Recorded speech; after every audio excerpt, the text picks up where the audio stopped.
Hello and welcome to Talk It Out, where we talk it out. My name is Duryea Rashad, and I'm so happy to be here with you. I am your host for the evening. I'm so happy. It's always every Thursday we get together and we have a good time. And now, if this is your first time with us here at Talk It Out is a space where people of opposing views can get together and have a healthy, productive dialogue in a respectful way. Keeping in mind that it's not always about proving who's right and who's wrong. Sometimes it's simply about listening and being heard. Now, before we get into the show, I want to remind you to like us on Facebook at Woe Nelly Media or WNM Talk It Out. You can also follow us on Instagram at Woe Nelly Media. Woe is spelled WOENELLYMEDIA. You can also find us at WNM_ Talk It Out on IG. Twitch at Daygamer, DAYGAYMER, and searching Woe Nelly Media on YouTube. Subscribe to our channel, click the bell for updates, and share. Right now, if you're watching, share this, start a watch party so everybody can join the conversation, and let us know how you feel in the comments, okay? Now, without further ado, I would like to introduce our illustrious panel, but tonight it's a little different.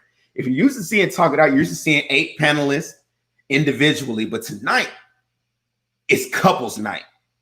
Insert brown chicken wow now music and a red light. So wherever you are right now, get in the vibe because that's what's going down. Our first couple for the evening is possibly my favorite couple. Maybe, I don't know. But everybody backstage like, ooh, I wonder who's it gonna be. It's Cody Francis and Tamara Francis. I love them because they're just so professional and then ratchet on the side. You know what I'm saying? I'm done.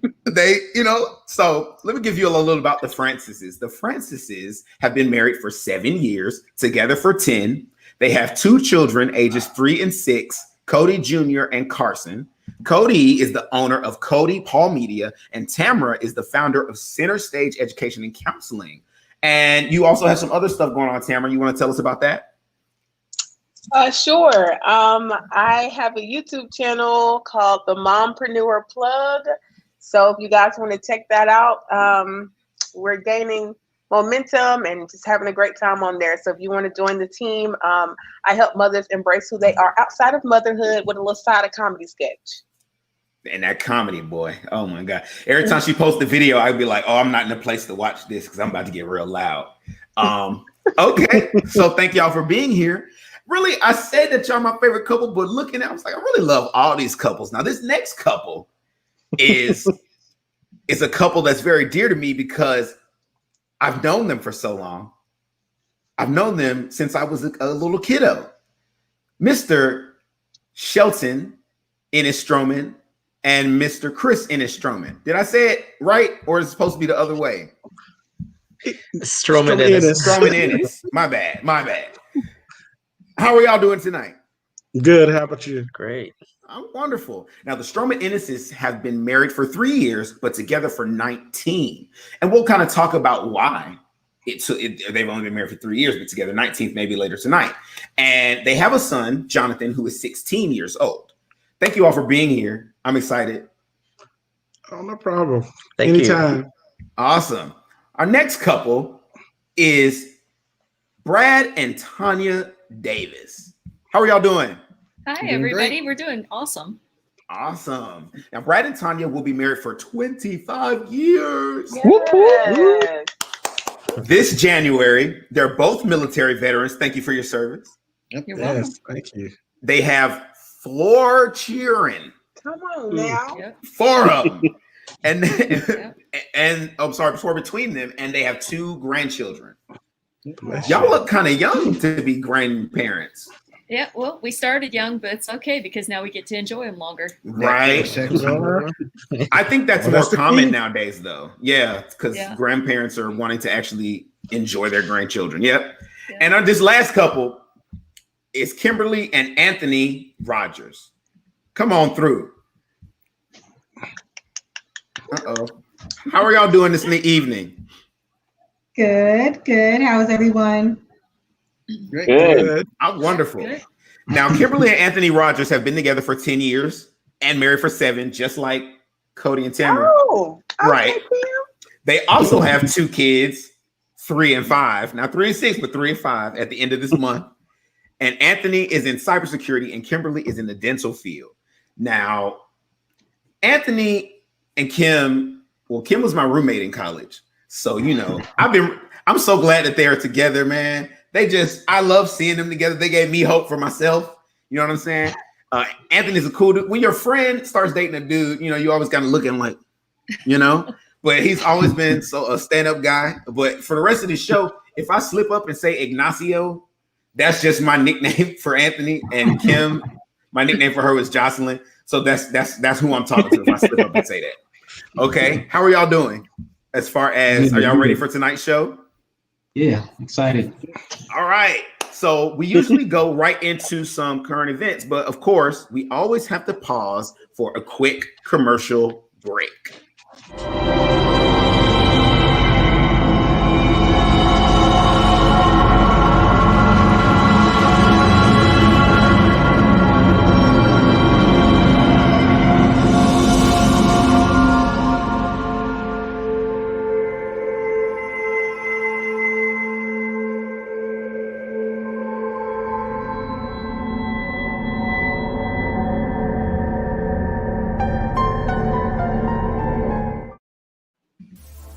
Hey geeks, this is Ricky Z here to remind you that Spectacular Mondays continues with a new episode of Geeking Out.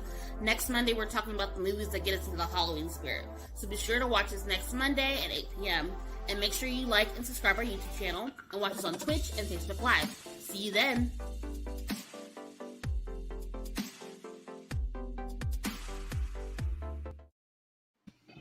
That was Geeking Out, which is Woe Nelly Media's sister podcast, which is coming up next Monday. We do it every 2 weeks. It's just a bunch of geeks getting together and doing a whole bunch of nerdy stuff. So please come through. Also, the Springer Opera House of the State Theater of Georgia is opening their season with an outdoor theater experience. They're doing Evil Dead the musical. I spoke with the director of the musical today. I did a little interview, and they're doing it with a splash zone. So, yes, if you've seen Evil Dead the movie, you know how gruesome that movie is. So if you don't want to get splashed, don't sit close to the stage. Okay. So, all right, let's get into some current events, y'all. Now, I'm not sure. I'm going to start. I know what I'm going to start with. I'm going to start with, maybe I don't. I'm perplexed because I usually have my stuff lined up. But then I got on the internet and then messages started popping up everywhere. So my current events just got thrown all about. So let's start a little light. Let's start with Tory Lanez. Tory Lanez was, I know, Tamara, fix your face. Tory Lanez was just charged with felony assault. He was charged with felony assault. He was charged with carrying a loaded weapon and 1 count of unregistered firearm in a vehicle.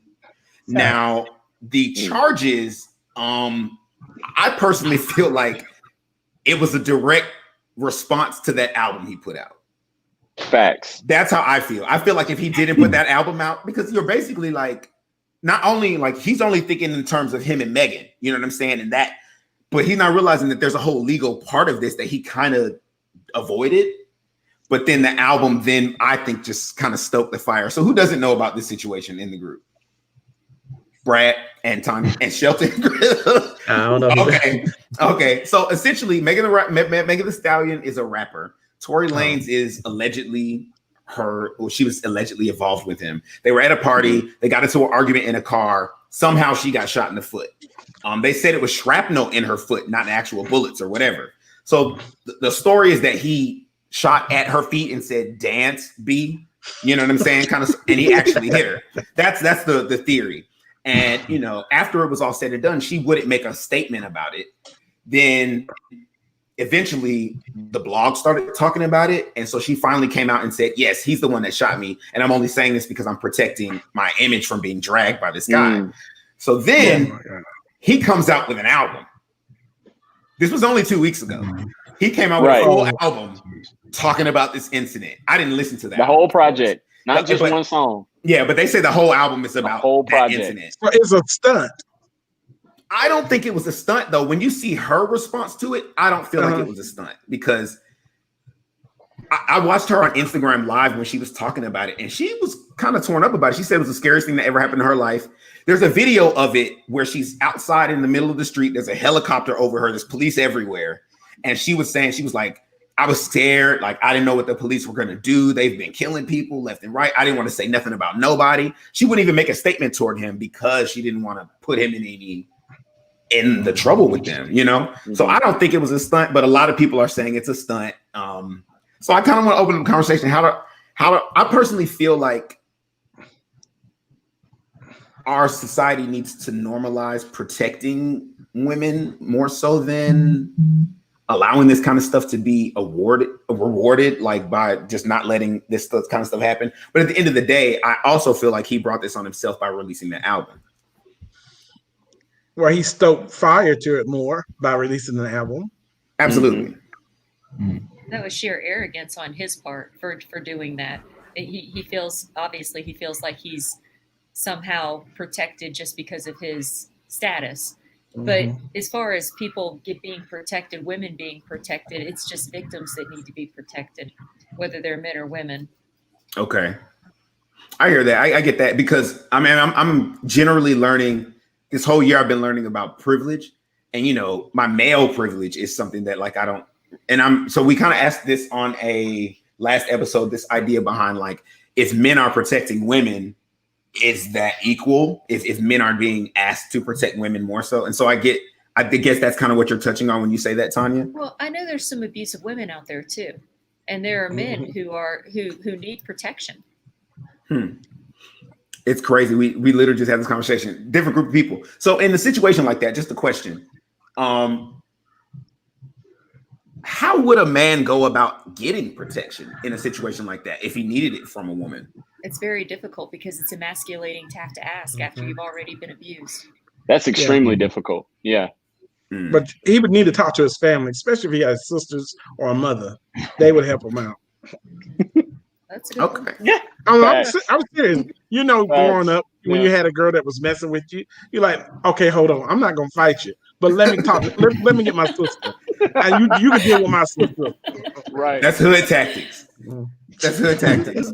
Oh, I'm going to go get my cousin. But that's how it's supposed to be. Right. Okay. I just wanted to start with that just to kind of like break the ice, talk about some celebrity gossip. Actually, let's talk about a little more celebrity gossip. So, because y'all know we're about to talk about some politics for a little bit. I kind of want to get your idea. So basically, The Real Housewives of Potomac is a show that's on Bravo. Love it. And I love that show too. It is the second show on Bravo that features a group of Black women. No, the third. Now I will. It's Real Housewives of Atlanta, Married to Medicine, and Potomac. Now I will say, so recently there was a fight on the show, and it was a fight. Because it was a fight. Like the girl, like you know how when two girls get in their face and somebody says, "I'll drag you," and the other one goes, "Well, drag me," and she tilts the head to the side like this. There's no returning after that. Once the head gets tilted, that's a fight. Yep. So she said, "Do you want me to?" And then flipped her hair, and she said, "Drag me." Yeah. That's then the really head she flipped the head. Yeah. She flipped her hair. Right. Yeah. And so the girl dragged her, and I guess it was weird. I feel like she had like a delayed response, like, "Oh my God, I'm getting dragged." But then she started fighting back. Yeah, because she didn't really believe it was going to happen. That's what it was, because she didn't start fighting back until like her first. I saw an interview. She said her first goal was to grab her wig and make sure it stayed on because she didn't want to be forever that girl who was on TV without her wig cap fighting, which I get. Which kind of brings me to my question. A lot of the interviews I've seen are being like, "Oh, as Black women, I feel so disappointed," and all that kind of stuff. And I resent that because I know people in every race that fight. But this ideology is that when a Black woman's on TV, if she fights, it's somehow mad Black woman syndrome. Well, I think the reason why I've said things like that before, like I'm disappointed because there is an image that we're expected to uphold, and if we don't, we're that mad Black woman or that ghetto Black woman or that So I, as a Black woman, I can say that when I see Black women out there degrading each other, fighting, doing all that. So I mean, sometimes people just got to get dragged. You know what I'm saying? I get that. However, sometimes you got to let people know, sis, I ain't the one. Right. However, at the same time, for me personally, I don't like to see other Black women. We already getting torn down. Why we got to tear down each other? Right. So right. I can understand why somebody would say, I'm disappointed. Like, y'all, we got to stop doing this. This is what they expect from us. You know? Then, okay, so my question to the group is, in any situation like that, then does it, but that's not fair, because Black women are people and they're going to get mad and they're going to fight. You know what I'm saying? Like, I get exactly what you're talking about, because I feel the same way. That's kind of why I decided to stick to my like nonviolence in my actions. But at the end of the day, it then I think puts this pressure on Black women to be passive or be a stereotype. It's not fair. I'm not saying it's fair. I'm just saying that's why you would hear somebody say that. Just like, for instance, I've had conversations with other Black women, and we've talked about how if we going in for an interview or something, we might not wear hair in braids, or we might not wear an afro because we're going to be looked at, you know what I'm saying, a certain way. We've had those type of conversations because we know what's not right. We know what's not fair, but sometimes you got to do what you got to do so you can move up and move where you're trying to go. It's not fair. It's not right. But in order to move forward in the game, you got to know how to play it. And it's sad. And like Tam said, it's not fair. But you don't ever see like two white people fighting and people say, "Oh, I'm disappointed." Like, you don't ever hear that. You know what I mean? But you may not hear it, but trust me, I'm thinking it, because I'm thinking, "Oh my God, I grew up in a trailer park, and there I am looking at trailer park trash." That's what I'm thinking, even though I don't say it.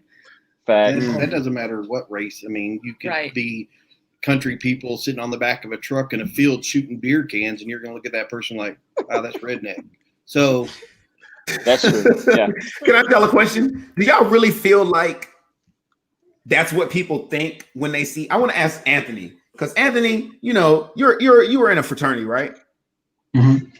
Yeah, and the reason I ask you this is because, you know, fraternities have this history of being like all about like, you know, brute force and man time, you know. So do you feel like there is that expectation for, especially for men, to kind of be ready to fight? Because I personally feel like our country almost rewards fighters, physical fighters. I don't think so. I don't think that's the case. Okay, why so?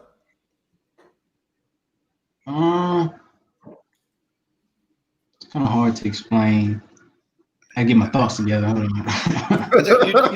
You take a look at like UFC, things like that, then people look up to those like, wow, I want to be that guy. So it's just like sports, you know, you have organized sports and you have organized fighting, and that's a complete different than those people that are sitting in the streets or the backyard boxing that, you know, is so illegal that they get out there and do that. And there's people that get hurt without the professional referee or the medical person there. So I think that's a completely different, I guess, aspect. But just like in any sport, I say any sport, football, it's just more of a masculine sport, I would say. So I think the hitting and the physical contact there is more of what I would say it's rewarded in our society. Yeah, as far as a man's sport, that's kind of what that is.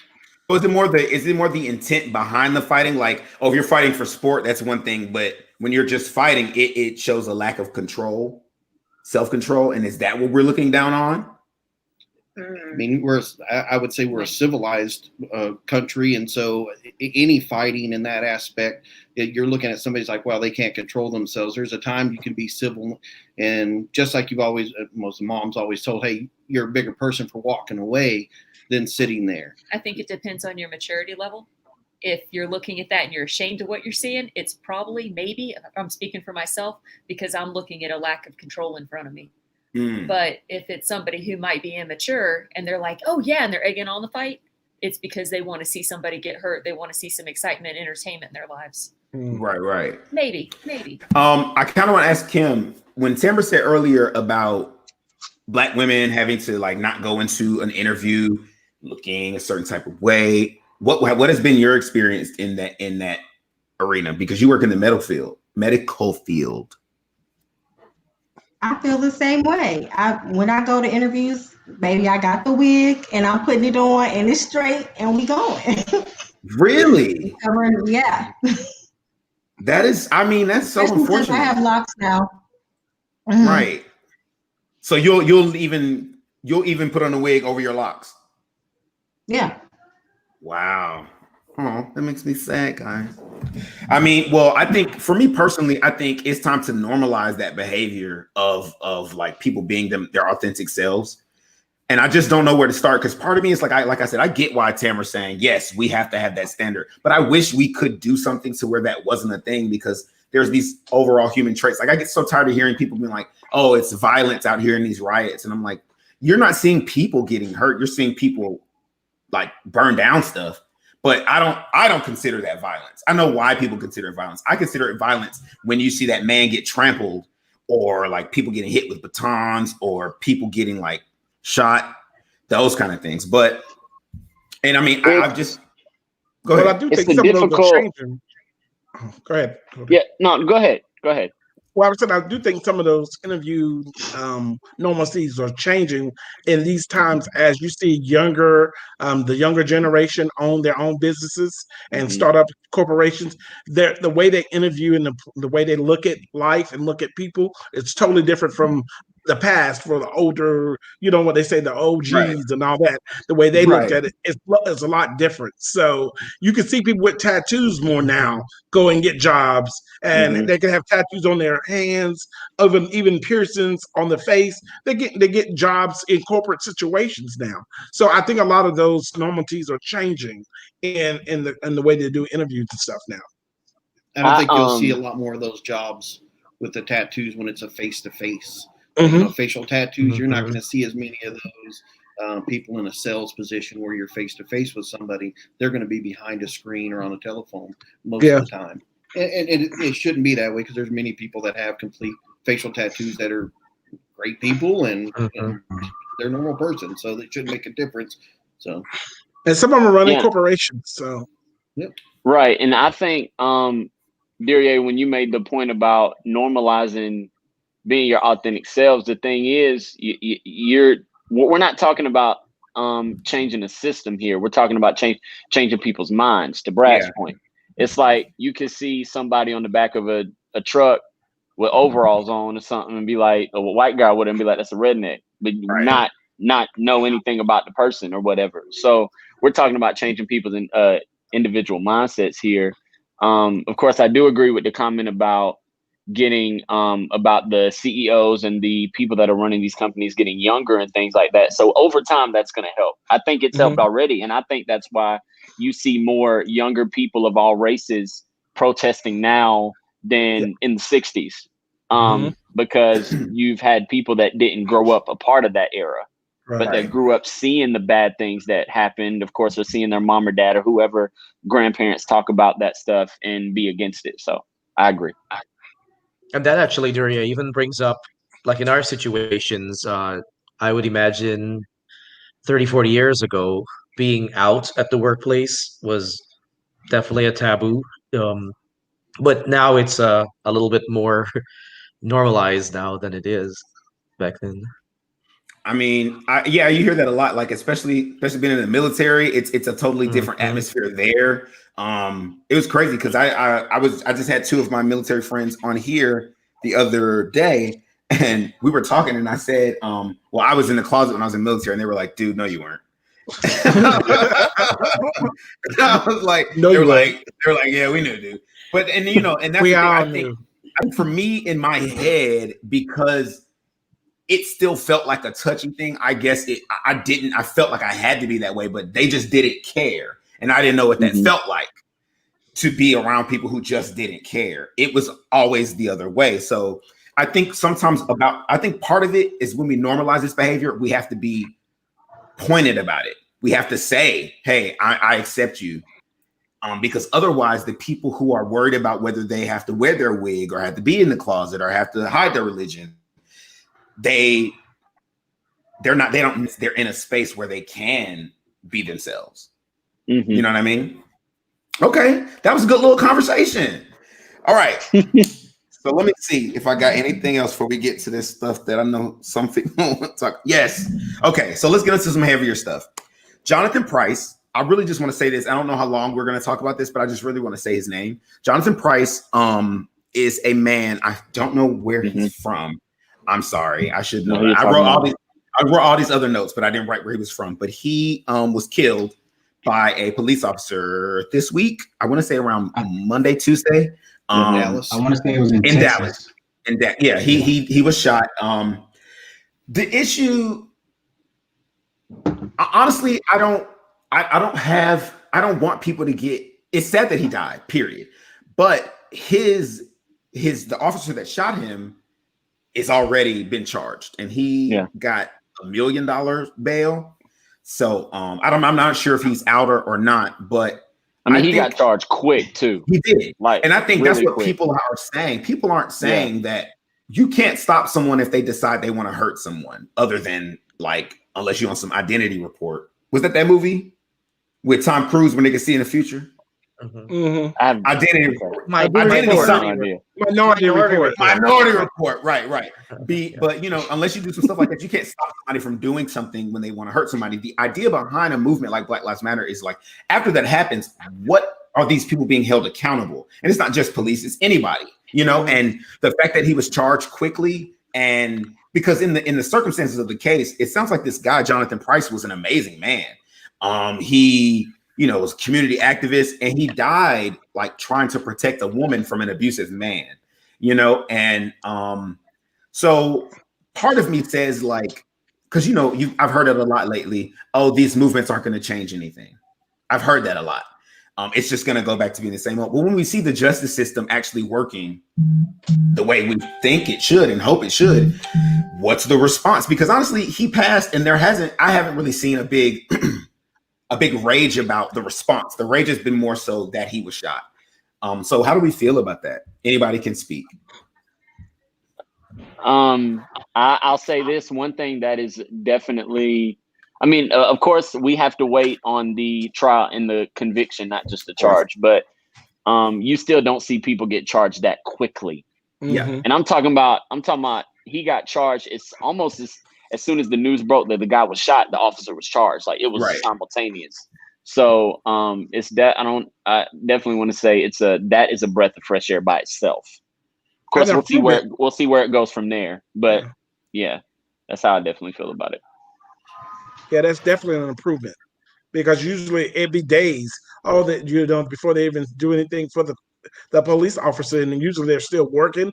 Then they'll just say, well, we're going to take time off until we investigate this more to find out whether this cop is going to be charged or not.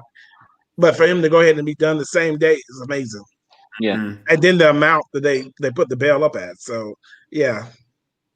And I would like to think that it's a direct result of the protests and the activism that's been taking place. I'd like to think that that's the reason it's been such a quick reaction.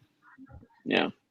Yeah, because to me, it feels like there's a lot of different things. I've been having a lot of conversations and meetings with people where they're like, you know what? There's stuff we can be doing.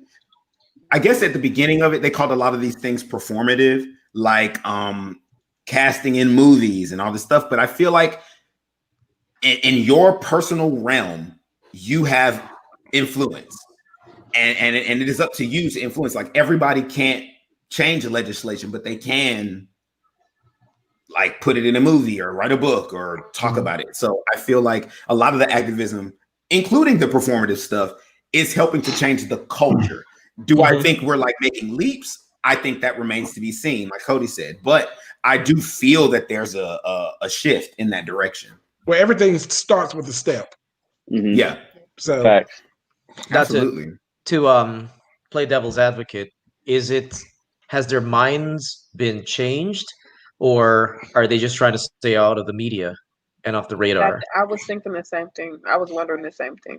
And that skepticism is healthy because it's going to keep everybody on their toes. And that we don't know. Yep. And that we don't know. We have no idea. But one thing we do know, this new generation is wanting change, and they want to change now. Right now. Yeah, right now. Not tomorrow, but now. So they'll do what's necessary to keep this going. So I think that's one of the positive things about cancel culture.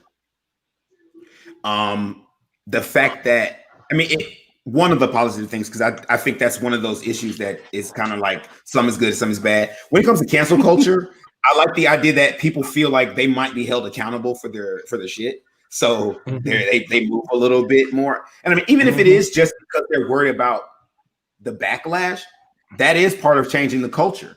Yeah. That is part of changing the culture. Like, if y'all do this, what's going to happen? And I think sometimes before that wasn't even a thought. All right.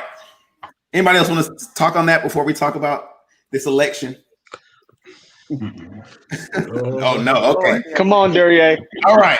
So let me talk about this. So right before I got on here, Trump got and just said and did a whole bunch of stuff. So we're going to talk about what he said and did. But first, I want to start with, if you didn't know, if you've been hiding under a rock, Trump was diagnosed with, or he tested positive for the coronavirus. After he tested positive, he went to the hospital, Walter Reed. At Walter Reed, side note, everyone attending him at Walter Reed was asked to sign an NDA. I just found out. But at Walter Reed, he stayed there for 3 days. And then after the 3 days, he came back out to, I don't want to say honor his fans, but it looked like he, you know how the Pope rides through in the little bubble? That's what it looked like. Yeah, that's what it looked like. And so he did that. And then, so basically the election, the vice presidential debate was last night. That went how it went, fly on the wall. We all know. And then, I know, right? And then after that, they say, okay, fine. Since Trump is ill, and to reduce the spread, we will have a virtual debate. Which is not smart by any stretch. But go ahead. No, I'm not even. That's not okay. That was leading up to before I read. That was leading up to then. Now I'm saying to what I read. So Trump said today that he refuses to do a virtual debate. Refuses. He says instead of doing a virtual debate, I'm just going to have a rally, because the only reason they want to do a virtual debate is to protect Joe Biden from, I guess, making a fool of himself. He didn't say what. He said this is just them trying to protect Joe Biden. So I refuse to do a virtual debate. In addition to that, he also stopped aid he stopped negotiations to come up with a stimulus deal to help the American people. Until after the election. After the election. I think he was quoted as saying, so after I win. But I think that's what he said. That's what he said. And then as a result of that, so the article I just read said that he went and told our allies the exact opposite, that he was absolutely open to establishing negotiations. And then very shortly after that, I forget his name, but I'll look it up. Someone on Trump's team contacted Nancy Pelosi, and now they're back in the works of figuring how to restart these negotiations. Well, he did, side note, he did flip after that. And I don't know if it's a tweet that he put out there, but pretty much said that if there was a standalone stimulus check bill, so no other money for PPE, for schools, for none of that, but a standalone stimulus check bill, $1,200 for every probably adult or whatever. I don't know the details, but he said if there was a standalone bill on his desk, he would sign it. This is after he said that he's stopping negotiations until after he wins the election. That's that would after. have been the same as it was before. $75,000 or less, you get $1,200. Yeah, so same thing. And I'm not sure who it's to, but I know Brad and Tanya said they have a house divided about the election. So I'm assuming someone there is more of a Trump leaner. So okay, cool. So my question is, why does he have such a problem with PPE? Or not, you don't know what he's thinking, but what is it that you feel like he has such a problem with PPE, safety measures, masks? Why is that? Are you talking about for him directly or just in general? Okay. I don't think he has necessarily a problem with PPE in general. I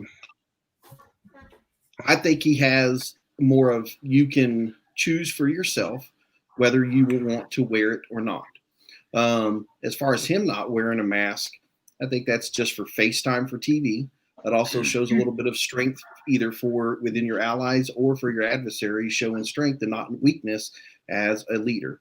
Good or bad leader, however you like it. I think that's just, I don't see him as a negative thing against PPE though.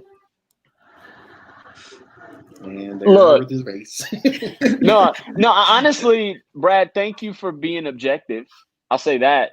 I told Tam I've been praying to find somebody that supports Trump that's objective. Because I think there are, when you look at just politics in general, there's good and bad on both sides. You know what I mean? Like, agree, yeah. we can point out good on Republican side and good on Democrat side. We can point out bad on both sides. So it's like but it's about, to me, it's about the narrative and what that pushes to the base. Even though, Duryea, this is what I hear even when Pence talk, is the main thing that Republican leadership, governors, whatever, their main point is, it's almost like two extremes, right? So their main point is, okay, we encourage people to wear masks and stuff, and we're not going to make them. They need to make that decision. While the Democrat side is mandate. This is how we get over coronavirus, mandate. So it's almost different choices of leadership. Which one you would rather go with, if that makes sense. And Greg, Duryea, I'm not talking as a Trump supporter. I don't I'm necessarily just see throwing that out there. masks. I don't necessarily see masks as a way of getting away from the coronavirus. Okay, is it a protective measure? Yes, but you don't think it's a solve all?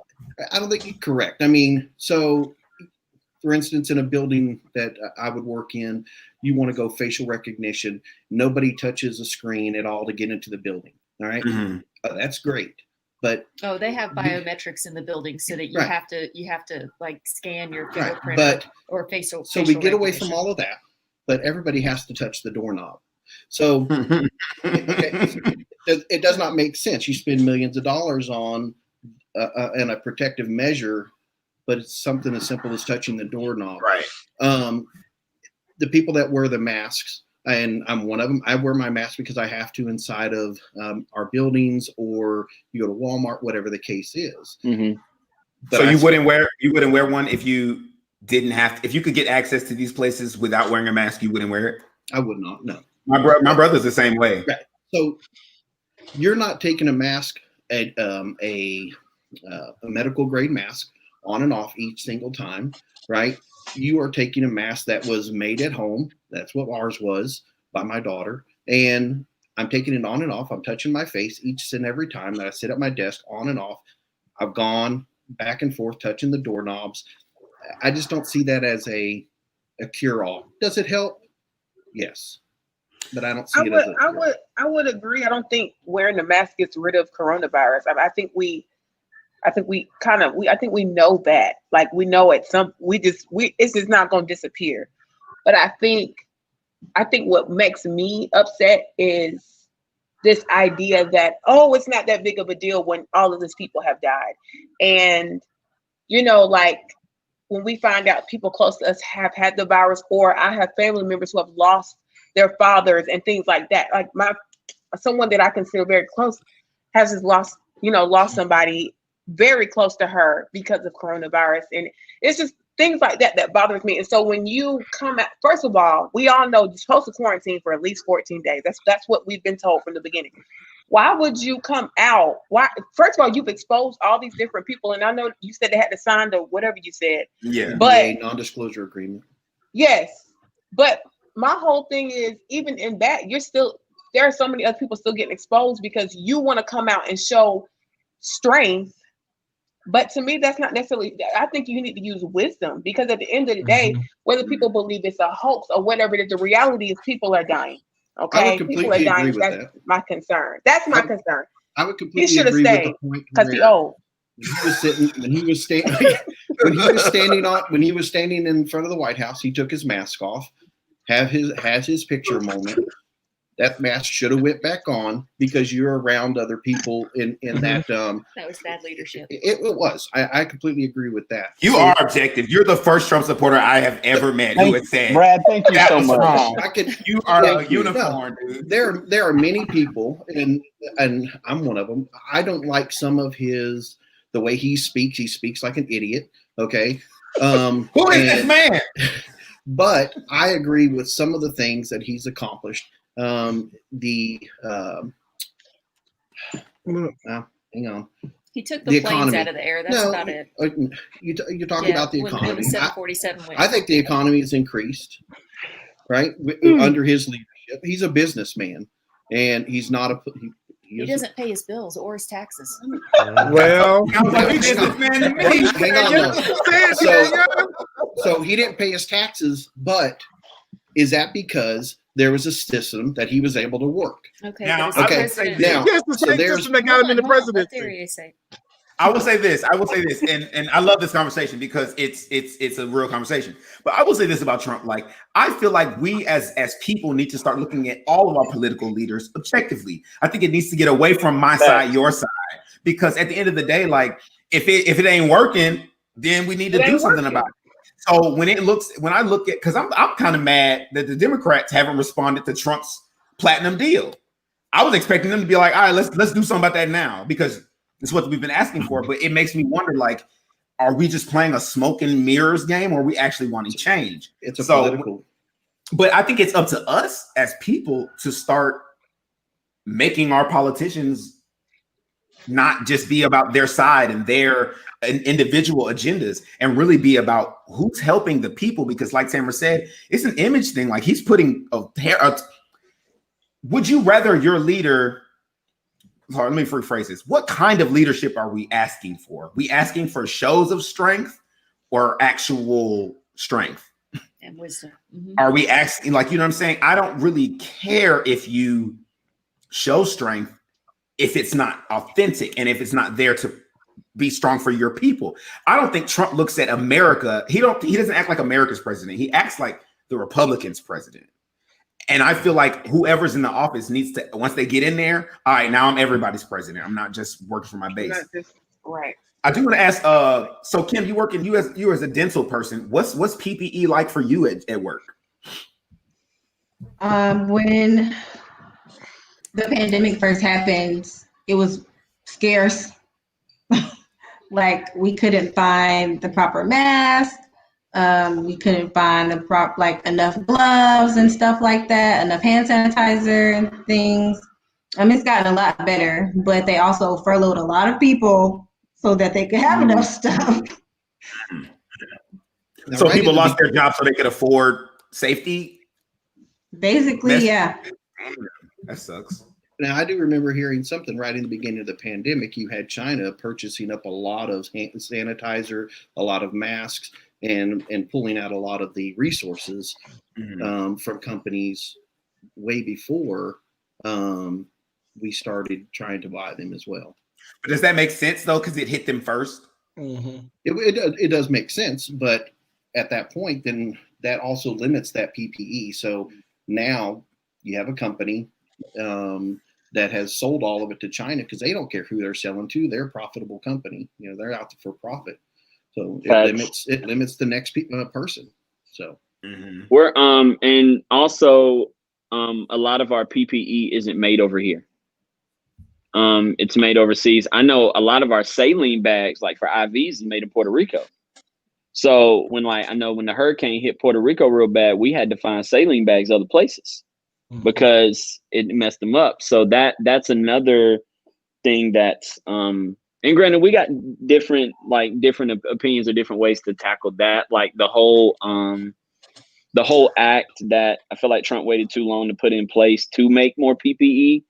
I felt like it should have been enacted sooner, but hey, we're here now. So honestly, if you would have told me in March that we'd still be dealing with this in October, never would have thought it. Never would have. I wouldn't have thought it. I just knew by May we was gonna be good. You know what I'm saying? Listen, I just knew.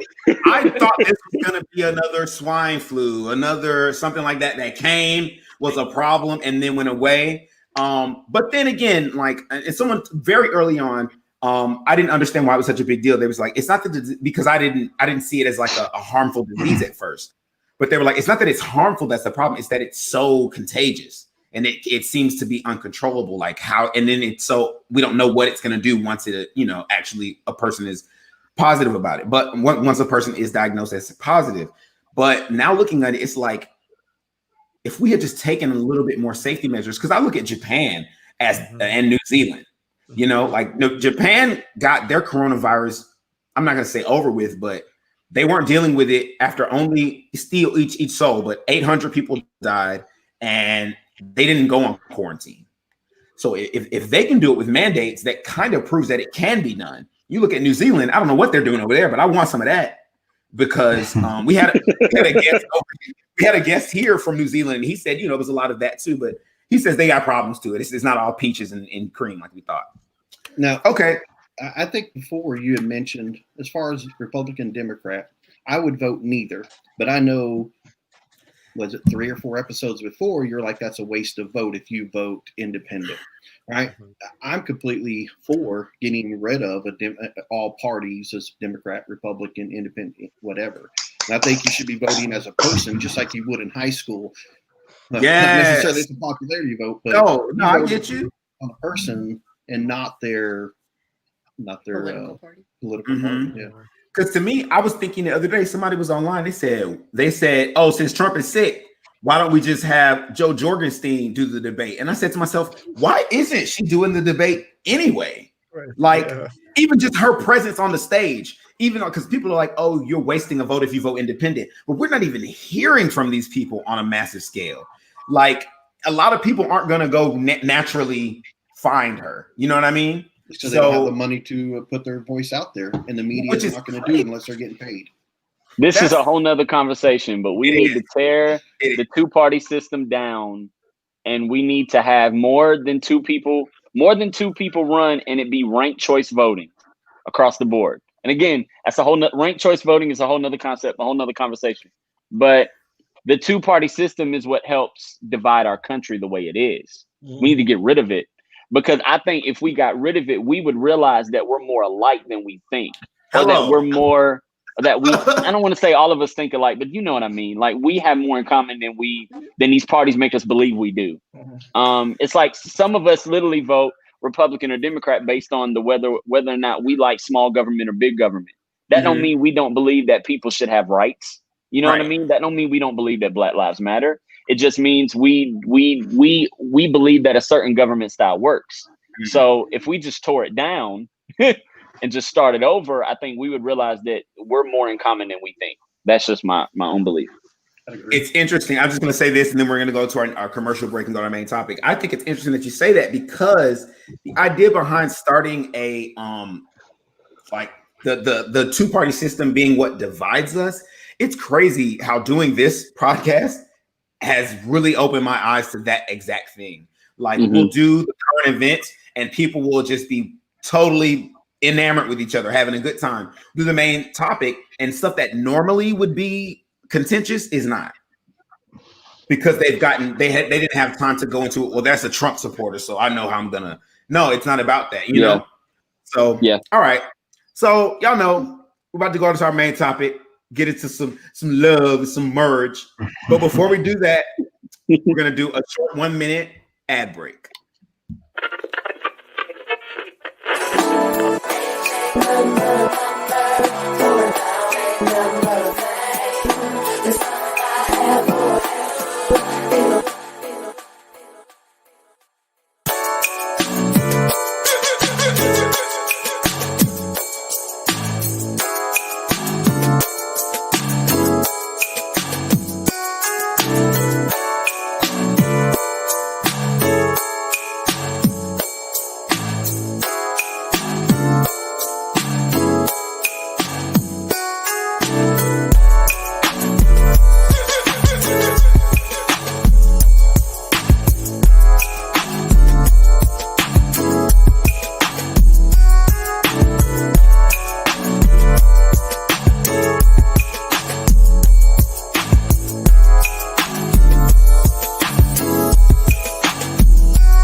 How long have you all been married?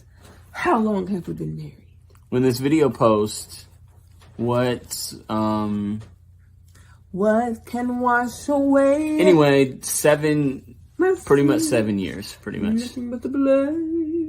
Here she goes again from the last video. Trying to get me to smell something. Who can make? Sing, babe.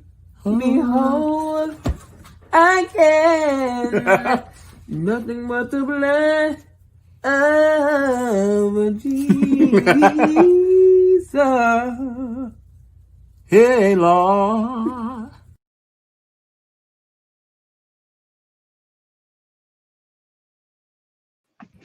I'm done. I'm done. I almost shouted in here. That. All right, now look. Number the blood. So I'm done. that was Hey, I will say I like the hair in that video though. That was that nice. was good. good. I like the hair. Everybody looked cute in that video. That was 2 ads. One was from June's Beats. My uncle is a music producer, and he does custom beats for composition, for film. If you want to rap, sing, anything like that. So hit up admin@WoeNellyMedia.com. And that other commercial, those people look so familiar. I don't know where I've seen them before. I'm done. That is from the Mompreneur Plug, which you can find on YouTube. It's a wonderful channel, an excellent experience. It's fun. It's loving. I love everything about it. All right, y'all. Let's talk about some marriage. All right.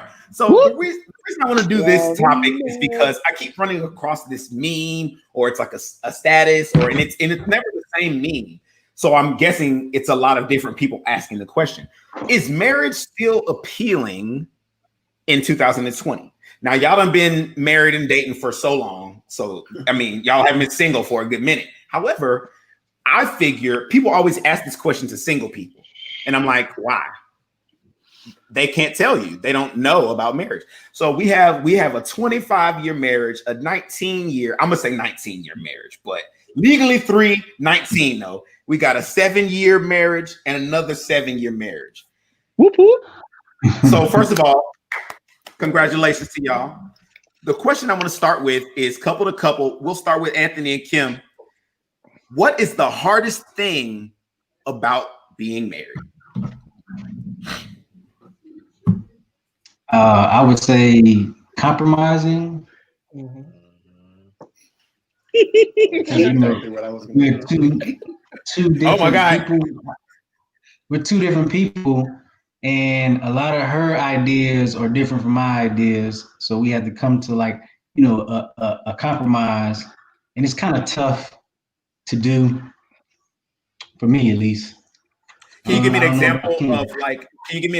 of something? Because I know Kim, but for everybody else, can you give me an example of something that's like her idea, your idea, and then y'all finding a compromise? Like even give me small. So me and her have different preferences of what clean is. So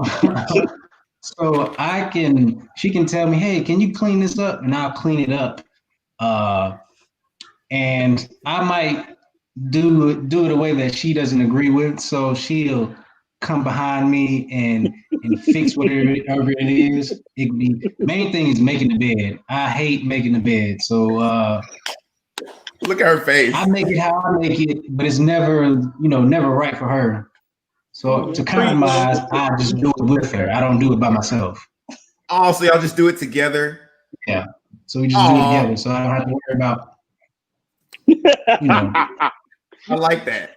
So Kim, what's the hardest thing? I mean, you can't take his though. Okay, I see everybody when he said compromise, everybody's like, "Dang, he took mine." So y'all gotta find some new ones. Kim, what take about mine.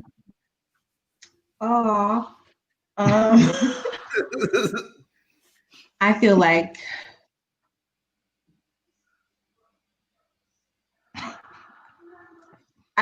we've been together so long, we've known each other for so long, so sometimes you can read my mind. I fully believe we have a connection.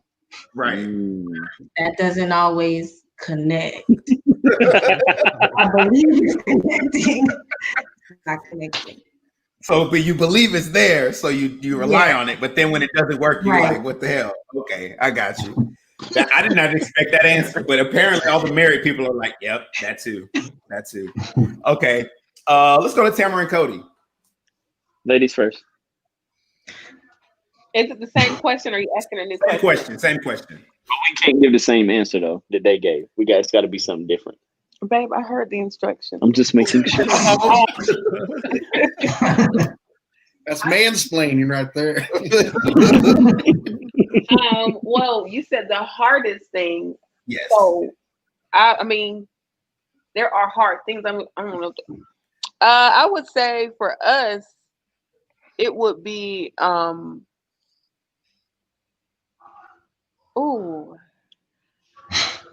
for Cody and I think we have difficulty when it comes to it takes us a while to get to an understanding sometimes because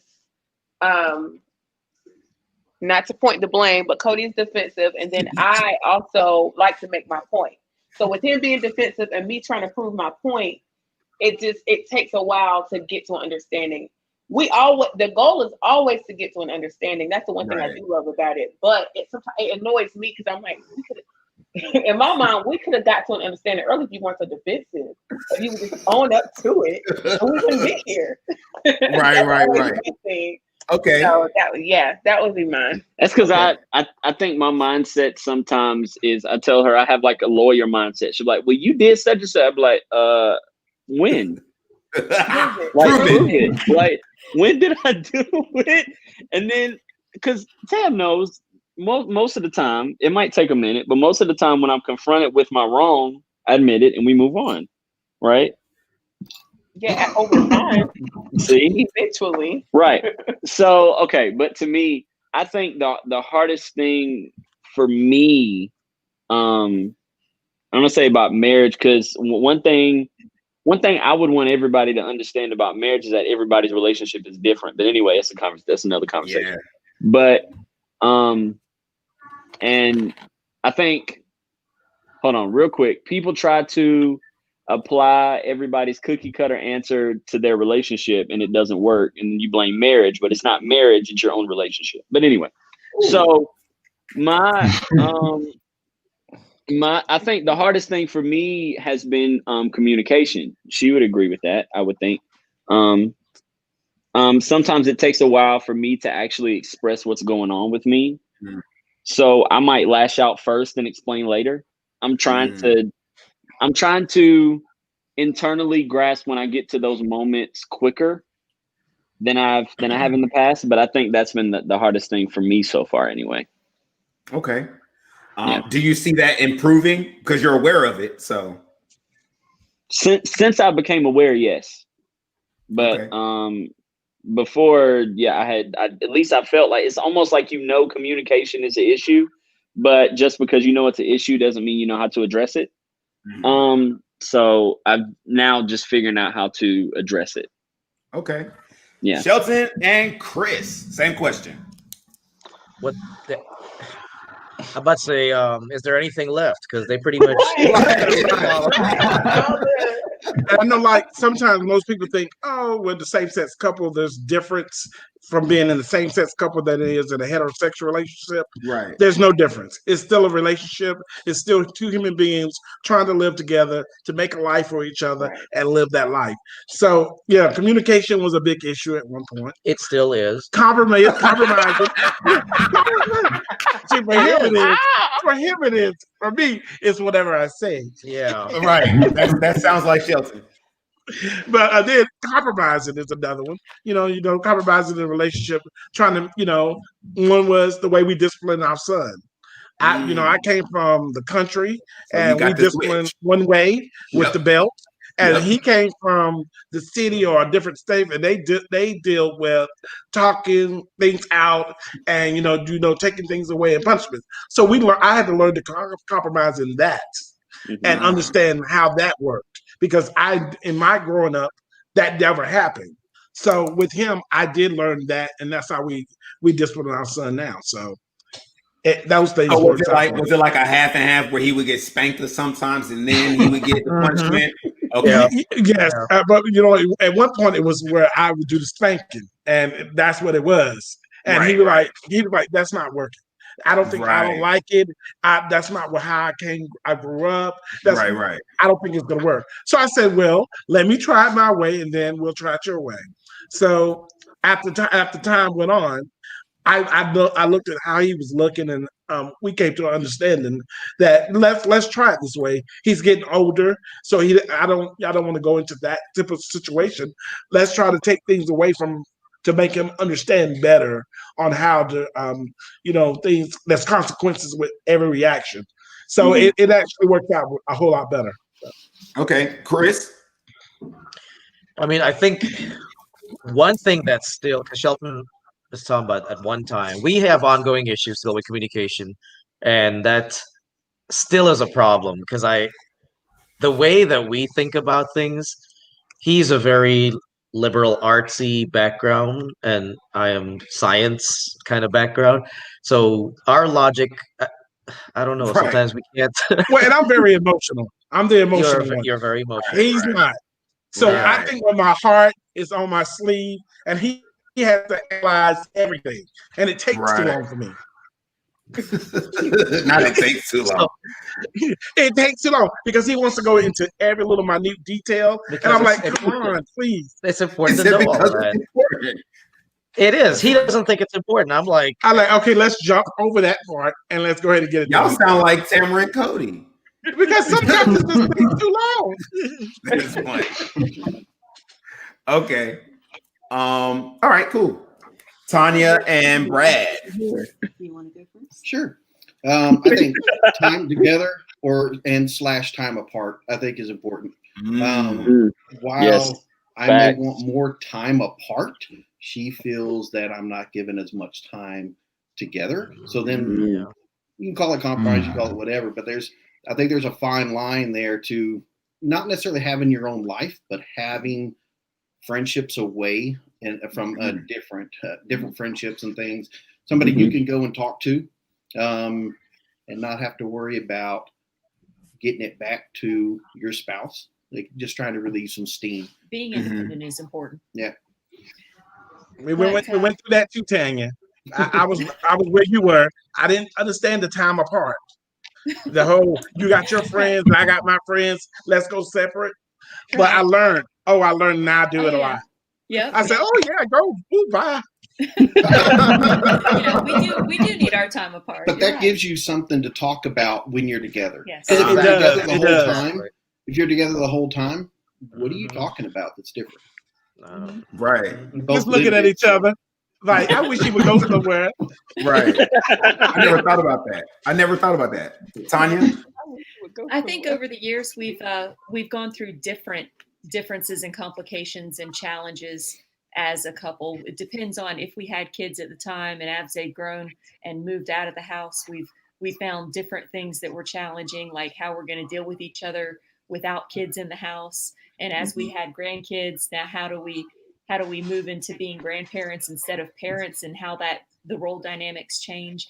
How many more toys I get to get? And how do we spoil them instead of have to be parents and be strict all the what time? do I do with the extra rooms? But I think more than anything, the things that we have found to be a challenge and challenge us as people is in the past 4 years, the talks about politics have challenged us more than anything. We have never been as divided as we have been these past 3 or 4 years. And that's been something that weighed heavily on my mind. We do not necessarily talk about politics. We stopped for a long while. And or religion very much. Right. Because that becomes a very heated discussion to where I just don't want to be around her at that point in time. So and you can't. Yeah. And you don't want to let stuff like that, affect your home. Exactly. So, I hear you. No, especially I don't care what political party or what religion you are. It's not going to come between me and right. her. You know what I mean? So Don't think that I'm trying to stuff anything down his throat. I just want to have a conversation sometimes, and sometimes he's not willing to listen. It takes two people, so I just need to learn when to back off. Right. Okay. Okay. So I have a question that I just thought of while y'all were talking, because it seems like the idea of finding that home life versus the social life, because I was always under the impression all my friends, once they got married, not all of them, but it became more difficult to see them, especially being single. I know some girls who have female friends, and then if they get married, their husbands don't want them to hang out with their single friends anymore and want them to only hang out with married women. I've heard that. Yes, I've heard that. And I thought that was strange. And just because, and then they also said like they wouldn't, I'm gonna just tell you. So it's Married to Medicine, right? Y'all know I was a reality TV. And one of the women in the group got divorced. And so they were planning this couples trip and they go every year, but now that she's divorced, all the girls were like, we should bring her too. We shouldn't make her feel even worse, added on to the divorce. But someone was like, I don't want her around my husband. And I was like, what? Like, what? And then I don't want a single woman. I don't want a single woman around my husband. It was Toya, but still. And I thought that was a strange idea, the dynamic of being married and having friends, them being single. So what is the dynamic like about finding friendships? How do y'all feel about that? Like about who your partner can hang out with and stuff like that? For anybody can go. I would say for us, since we went last first, I'm going to take people's answers here. I would say it's a trust issue. If you're not going to trust them, then it doesn't matter if it's a male or a female, that you're going to be hanging around with. I'm going to tell on you here. We had this conversation the other night because we watch 90 Days all the time, and we had this conversation already. He's taking my answer too. No, hold on. It is about trust. As he has said, you can't take somebody else's answers. Find your own. He said, I got to answer. I'm going now. Yeah. But I would say that the trust portion, I don't have an issue with who she hangs around with. No. I would say sometimes you have a ring on it. It does attract people who may just want the I'd say sex. They don't want any other relationships. They said, hey, that person has a ring on it, his or her feet. So crazy to me that they're just it's hit not it and quit it. It's a thing. Sure, but it's for me, it's not about the other people. It's about the trust I have with him, and do I trust him to say no to other people? And if I don't, then I need to find somebody else. Right. Mm-hmm. And being a married man of 25 years, I don't mind people, flirting with me because I think it just, it makes your head a little bit bigger and thinks that you're still, you still got it. I'm not going to follow through with it, but I'm like, hey, as long as you I still come home got to it. me, I'm okay. You know what I'm saying? All right. Oh, that's so sweet. So, okay, I want to ask Kim and Ignacio because they're like best friends. Like I remember them doing everything together. Do y'all is that still how it is for y'all, or do y'all like each have your own times or what? We do a lot together, but we have our own times as well. I think that's important, like Brad said, because you start to suffocate a little bit. It gets to be much being around someone 24/7 all the time. So you need that time away, even if it's not with friends, even if it's alone. Take it. Mm. But it's good. I think it's important to have friends, even if they're single. I have single friends. Mm-hmm. Mm-hmm. Yeah. I had to think about it.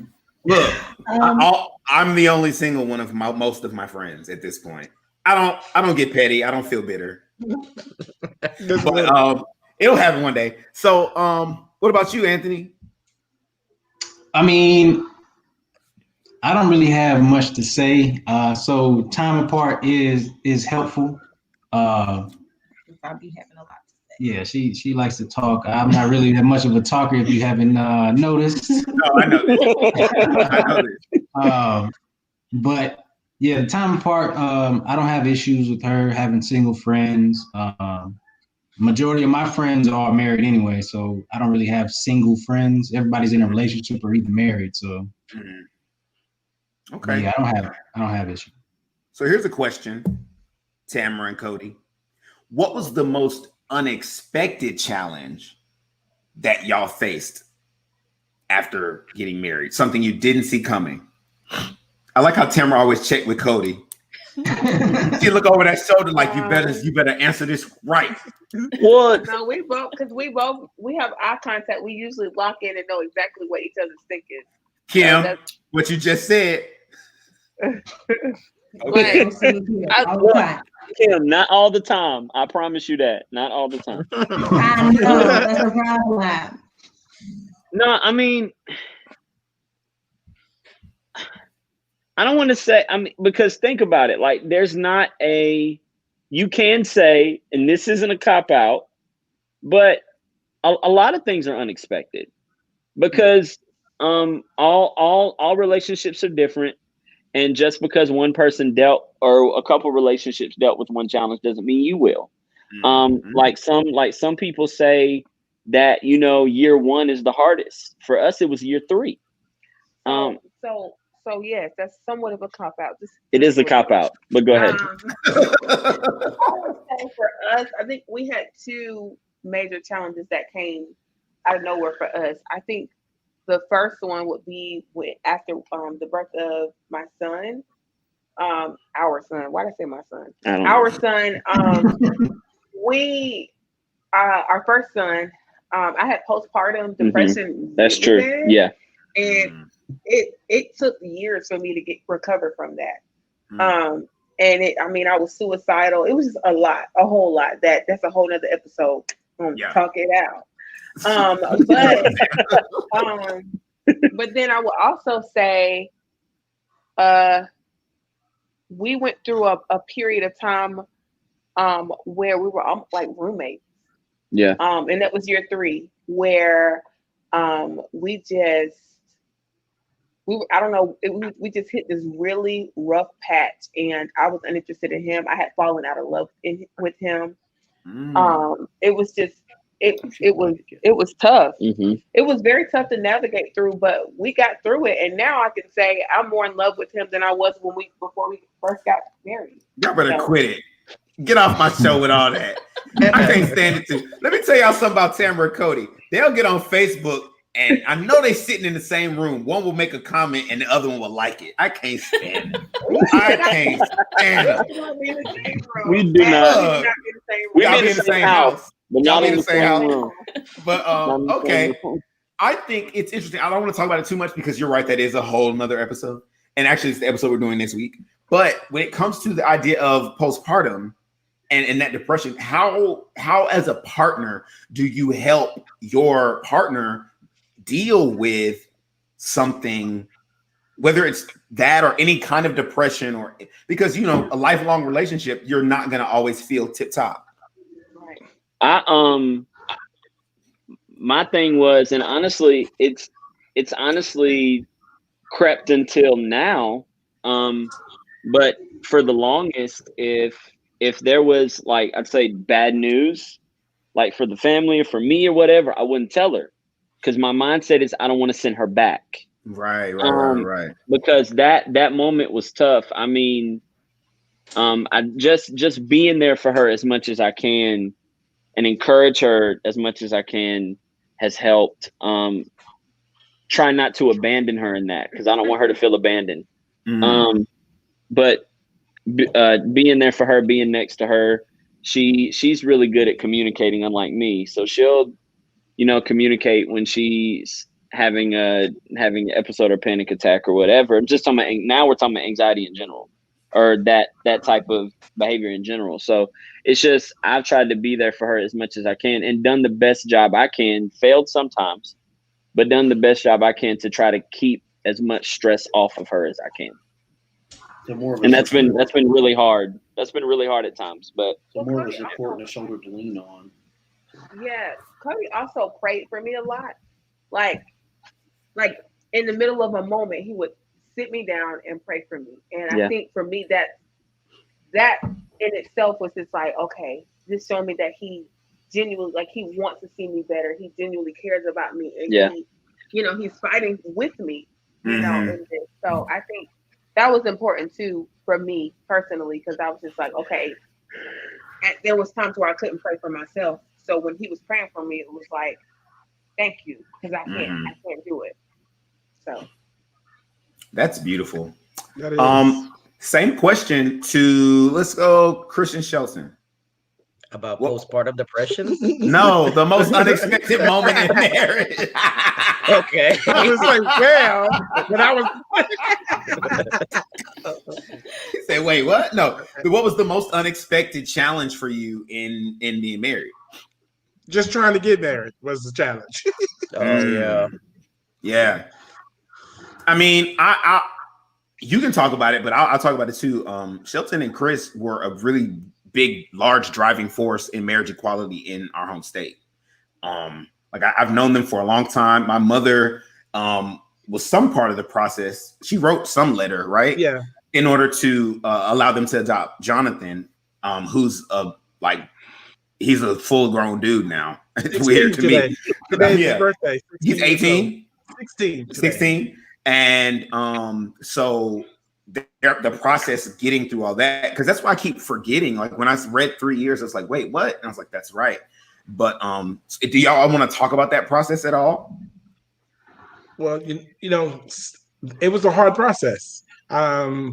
We waited for years with the state just trying to adopt kids out of the system, which was always came back that they always needed a mother and a father and not same-sex couple. So that's why we ended up having to go, you know, we got fed up with that after waiting for a couple of years, and we decided we were going to do private adoption.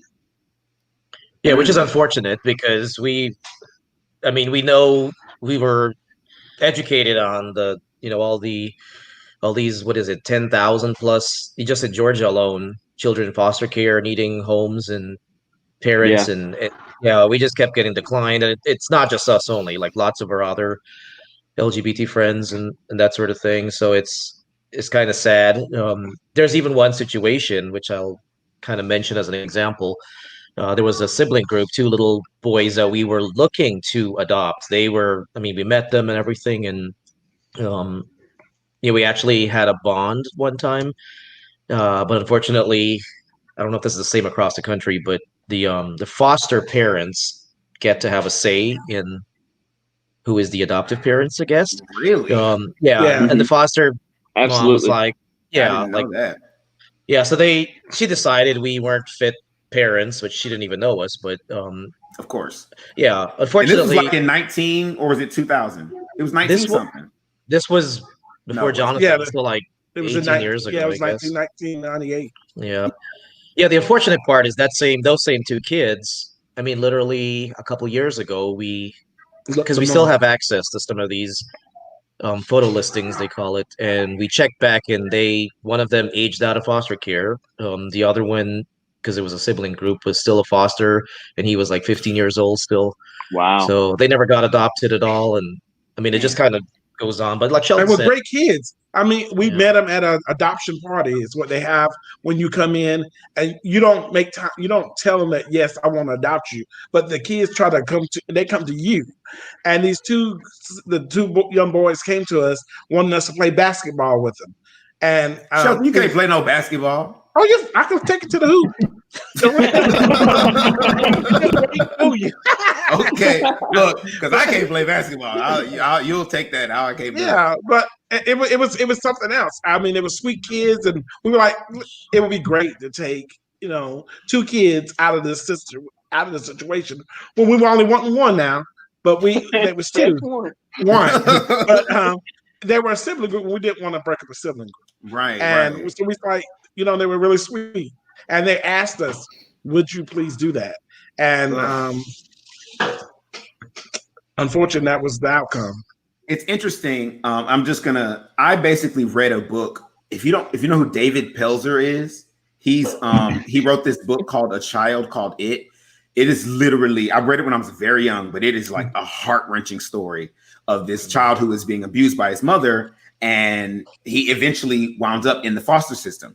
So one of the books, it kind of explained the whole ideology behind like being in the foster system and what happens when you get out. What I didn't realize is that when you're a foster kid and you're not really attached to any family, once you're 18, you're literally just on your own. Mhm. So a lot of foster kids spend their teenage years just saving money to just live after high school. Yes. Because if they don't find someone who's just willing to help them, which apparently a lot of them just don't find, because a lot of those people, I'm not going to really make generalizations about foster parents, but a lot of them don't find people who are willing to then help them actually make that leap into adulthood. For them, the leap is even greater. So I'm glad that there's being changes made, because there's a lot of great parents who are of all different kind of family types. So, okay. Tanya and Brad, most unexpected challenge. Oh boy. Well, do you have anything in mind? Well, for us, I think those unexpected challenges is our political and religious beliefs. There was one time when my dad came to visit us, and by the way, he's probably watching, so he's going to find this out as he's watching.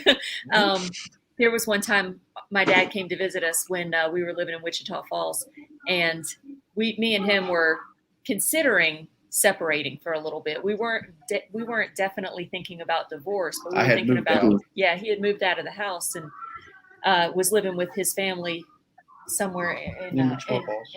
They were in Wichita Falls at the time. So I was with the kids in the house but I told him, I said, my dad's coming to visit for a little bit. Just come back to the house and stay in the house for just a little bit, just so I don't have to listen to how we need to fix things and we're better than this. And so we pretended to be okay with each other. And then we started looking at each other more and just pretending for a little bit to like each other or just get along better.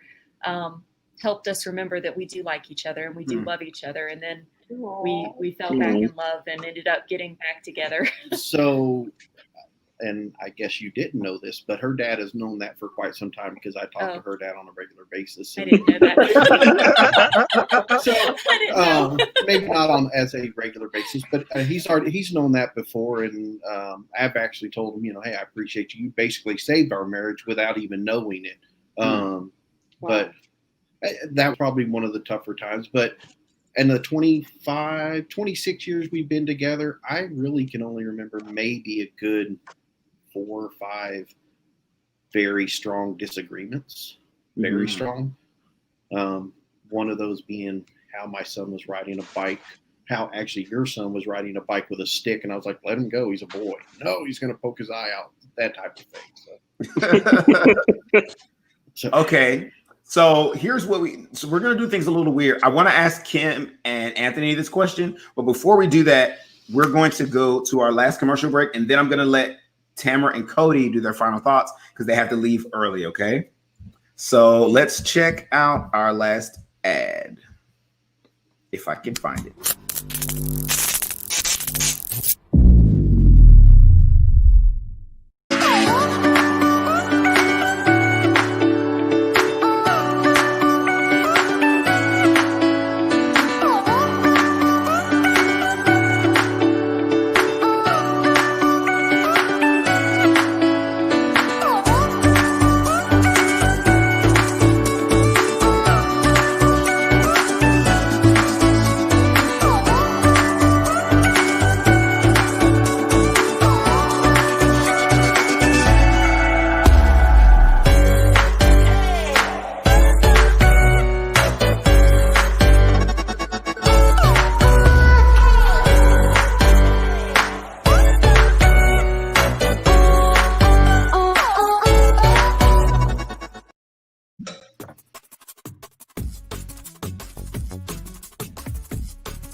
Okay, that was a Shadowrun Missions by Rem Alternus. That is a live action role playing featuring yours truly.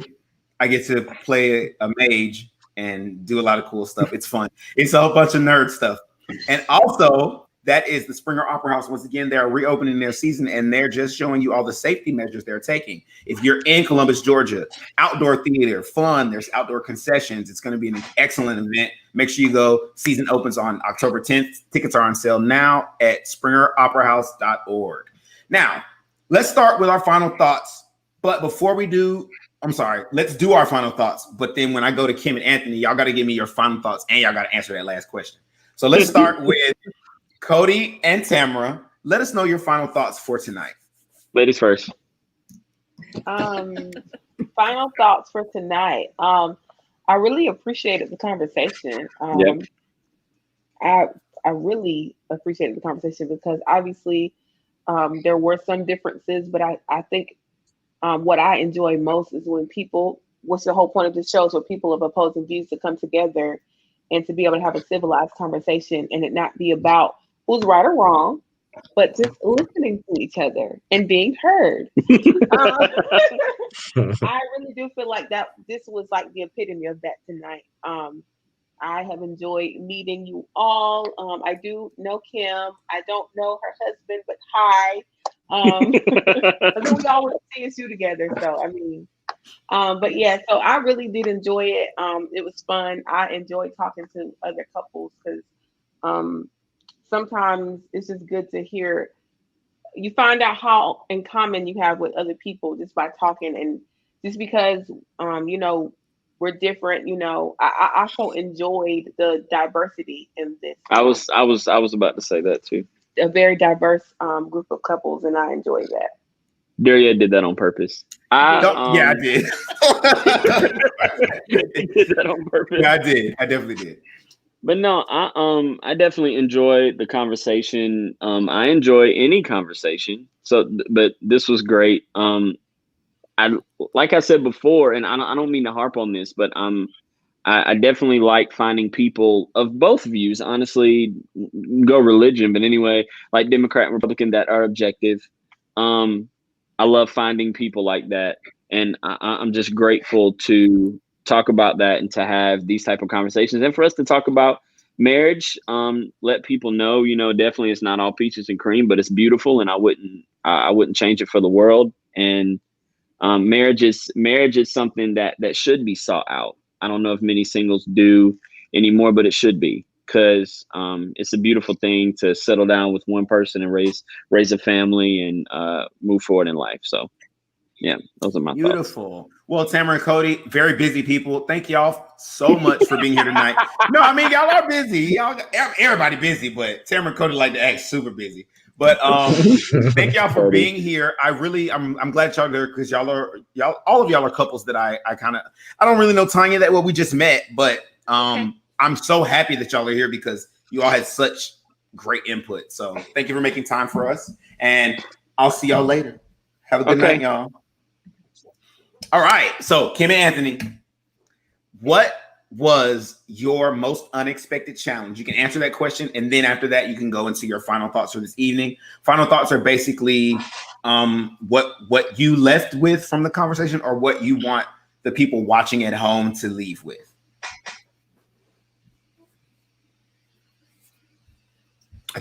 I think you're on mute.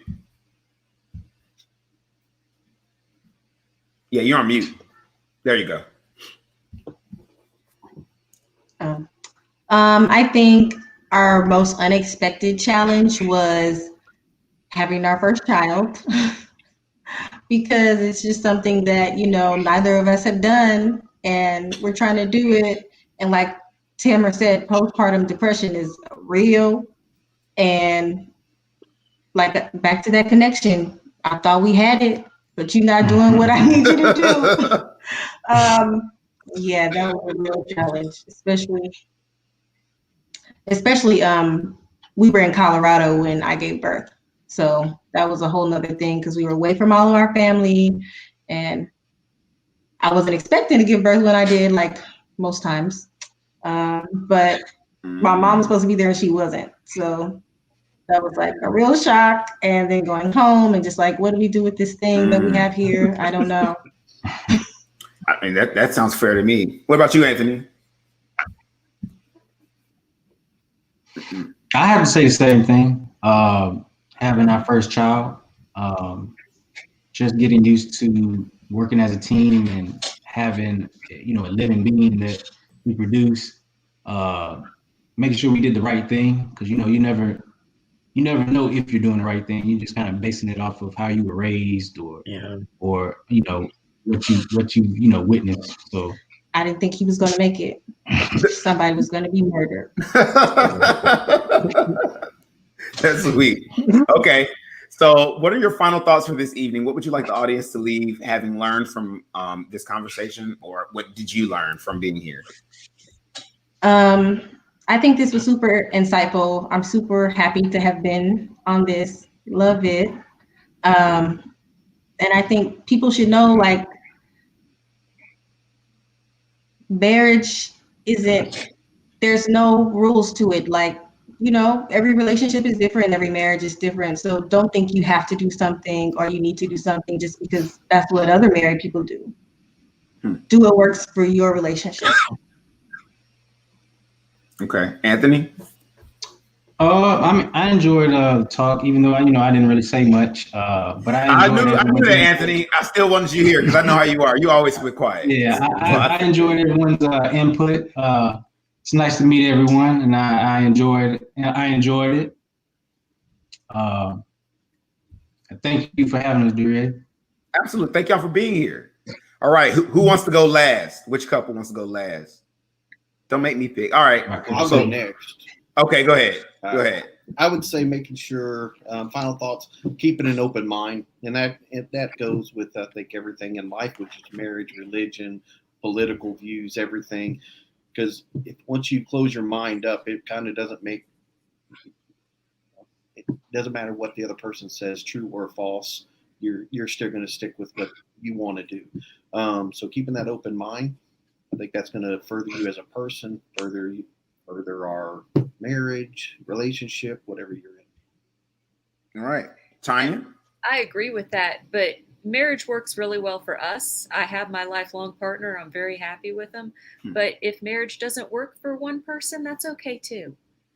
I fully believe in people being single if that's what they want, and that's okay. I like that. Okay. And Shelton and Chris. Well, I think I'll go first. Well, first, just give you props, Duryea, for getting this together tonight. Yeah. Thank you. Yes. I mean, I definitely think I can see where intentionally you chose a variety of couples for that, and it's amazing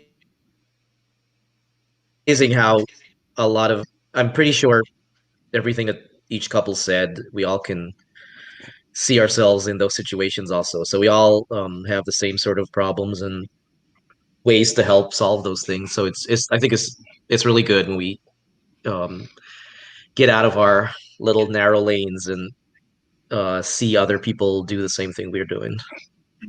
Yeah, just to piggyback on what he said, just truly understanding the dynamic of your relationship and how it works, and then being able to see other people and their dynamics and how it works for them. It opens you up to help you. You may take another avenue in your relationship that you didn't know you may need to take.